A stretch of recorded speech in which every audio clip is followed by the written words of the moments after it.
आगे चलते हैं, हमारे पास प्रश्न आ रहा है लघु गुरु वाला। ये तो हमने पीछे पढ़ लिया, मात्रा और गुरु में तो, मात्रा और वर्णों में तो वो ध्यान में आ जाएगा, लेकिन आपको पता होना चाहिए कि लघु और गुरु कहाँ कहाँ होता है। कुछ मैंने ट्रिक बता देने हैं, ठीक है। एक तो आपने ये याद रखना है, जो अ है, छोटी ई है, ऊ है, तो ये आपने लघु ही काउंट करना है इसको, यदि किसी में भी आ जाए, ठीक है। लेकिन यदि मैं ऐसा बोलूं कि भाई कलम शब्द लिखा मैंने, और कलम में तो कोई मात्रा ही नहीं है, लेकिन अ तो है ना, अ भी तो एक मात्रा ही हुआ ना बेटा, तो कलम में 3 आपके पास आ गए, ये वाले, है ना। तो 3 आपके पास क्या आ गए बेटा, 3 लघु आ गए, है ना। अभी और कहां कहां लघु आता है, कुछ रूल मैं और बता देता हूं। कोई चंद्र बिंदु वाला आ जाए स्वर, मैंने कहा हंसी, मैंने कहा हंसी, तो स को तो बड़ी की मात्रा, ये तो गुरु आ गया, लेकिन चंद्र बिंदु वाला है तो वो आ जाता है लघु।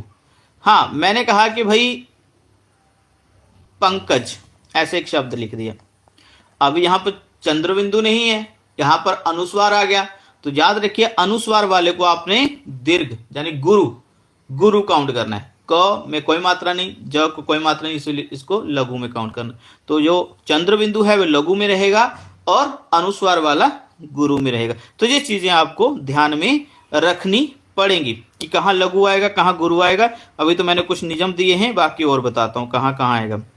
यदि आ जाए जे वाली गुरु आ जाए, तब भी वहां पर आपने गुरु काउंट करना है। राजा, दादी, दीदी, ठीक है, दादी सॉरी। आगे देखिए, संयुक्त स्वर आ जाएं तब भी ऐसा, ओला, औरत, ठीक है, ये सभी याद रखें बेटा। गुरु जहां भी आ जाएगा, अनुस्वार वाला मैंने बता दिया संसार, इसमें गुरु आ जाएगा। आगे देखिए, लेकिन चंद्रबंधु वाले में गुरु नहीं आता है। विसर्ग वाला जो होगा बेटा, विसर्ग वाला मैंने कहा स्वते, स्वते ज्ञान बहुत आवश्यक है, खुद खुद जो ज्ञान होता है हमें, तो इसमें देखिए, तो ये जो विसर्ग लग गया जो हमारे अयोगवाह में आता है, ठीक है, तो ये बेटा याद रखें, ये गुरु में आ जाएगा। ओके, आगे देखते हैं और कहाँ कहाँ आ जाएगा। अभी ये सबसे ज़्यादा महत्वपूर्ण है, इसमें बच्चे बहुत ज़्यादा गलती कर देंगे, बहुत ज़्यादा स्तर पर गलती करते हैं। कौन सा, तो संयुक्त वर्ण के पूर्व का लघु वर्ण गुरु होता है। संयुक्त वर्ण कौन सा, मैंने लिखा भाई सत्य, तो आधा है यह, तो यानी जिसमें स्वर नहीं है, उसके अगले वाले में स्वर है। अभी ये जो है वो संयुक्त हो गया। अभी कुछ बच्चों को मैं कहूंगा कि भाई इसमें आप गुरु लघु बताओ कैसा रहेगा, तो बच्चे क्या करेंगे, इधर लगा देंगे लघु और इधर लगा देंगे गुरु, बोलेंगे भाई आधा है, आधे पर कैसे डालेंगे, तो इसकी एक में एक और जोड़ देते हैं।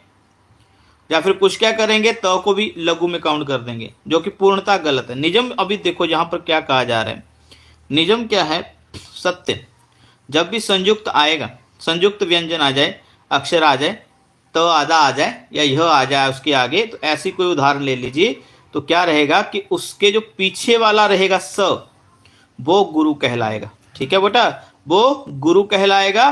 तो की कोई वैल्यू नहीं रहेगी, य को आपने लघु ही गिनना है। क्या गिनना है, य को लघु ही गिन। आगे एक शब्द और आता है भक्त नाम से। भक्त को कैसे लघु गुरु में डिवाइड करें, क तो आधा है, तो पूरा है, तो कुछ बच्चे कहेंगे इसी के आगे हमने ये लगा देना है, बिल्कुल सही है, इसकी पावर पीछे चली जाएगी और जे गुरु बन गया। ठीक है, तो इस तरह से एक और शब्द आ रहा है दुष्ट। क्या आ रहा है बेटा, दुष्ट। तो ट पर आपने कभी गुरु नहीं लगाना है। जब भी ऐसा संयुक्त आ जाए परिस्थिति, संयुक्त अक्षर वाली, तो आपने पावर पीछे ले जानी है। द को छोटे ओ की मात्रा है, बनता तो यहाँ पर लघु है, लेकिन अगला जो है संयुक्त व्यंजन है, तो पावर पीछे चली जाती है, तो ये गुरु बन जाएगा और इधर लघु बन जाएगा। ऐसे ही धर्म में है। ठीक है, तो ये आपने चीजें याद रखनी है। तो हम कुछ और नियम पढ़ लेते हैं, हालांकि नियम मैंने आपको पहले ही बता दिए बेटा जी। लघु वर्ण का गुरु नीचे बताई गई स्थितियां, यानी लघु गुरु कहाँ होगा, दो मात्राएं कैसी बनती हैं, तो वो आपको पता होना चाहिए। हमने पढ़ा कि अनुस्वार से युक्त कोई भी व्यंजन होगा तो उसको हम गुरु ही गिनेंगे। ठीक है, उसको हम गुरु ही गिनेंगे। ठीक है, अगर चंद्र बिंदु लगा हुआ है तो उसको हम, चंद्र बिंदु वाले को हम लघु गिनेंगे। ठीक है, विसर्ग वाला है उसको भी गुरु गिनेंगे। संयुक्त व्यंजन के पूर्व, ठीक है, तो उसको भी हम गुरु गिनेंगे। तो ये आप चीजें याद रखेंगे।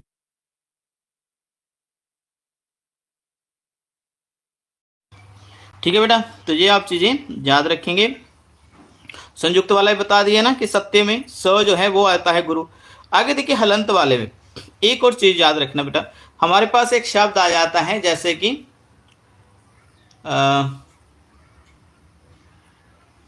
हाँ, क्रम शब्द आ जाता है ना। अभी आप मुझे ये बताओ कि क्रम में बताओ, क्या मैंने पहले भी बता रखा है, क जो है वो आधा है, र जो है वो पूरा है, ठीक है, ऐसे लिखा जाता है। लेकिन बच्चों को लगता है कि क जो है पूरा है, र पीछे नीचे आधा डाला हुआ है, ठीक है। तो मुझे ये बताओ कि क्र लिखा मैंने, जे लघु आएगा या गुरु आएगा? चलो बताओ, प्रश्नवाचक बता दिया मैंने। क्रम में क्र जो है लघु आएगा जो गुरु आएगा?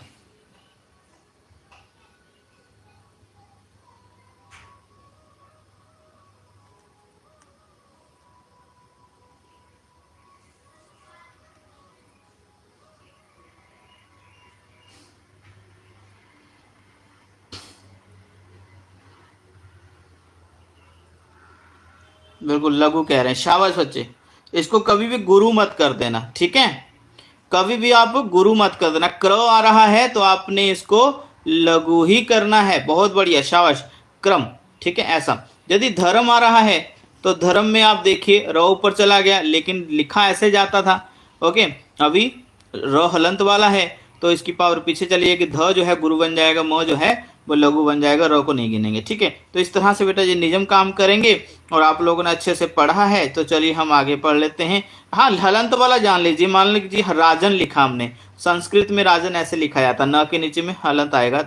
हमारे हिंदी में राजन न के नीचे हलंत नहीं आता, ठीक है, संस्कृत में आज भी ऐसा लिखा जा रहा है।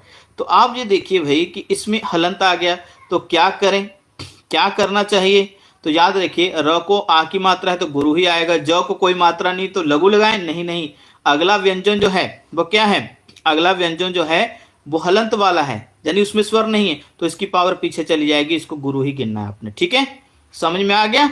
हाँ, ऐसे ही मैंने देखा सत वचन, कई बार संस्कृत में सत वचन कह देते हैं, ऐसे सत लिख दिया, तो स तो लघु है, लेकिन त को कोई भी है ना आगे कोई व्यंजन नहीं है, तो हम क्या करेंगे, तो हलंत वाला है लेकिन उसमें स्वर नहीं, कोई भी हलंत वाले में स्वर होता भी नहीं है, तो हम पीछे इसकी पावर ले जाएंगे, तो इसको स को गुरु बना देंगे। तो बेटा याद रखना इस तरह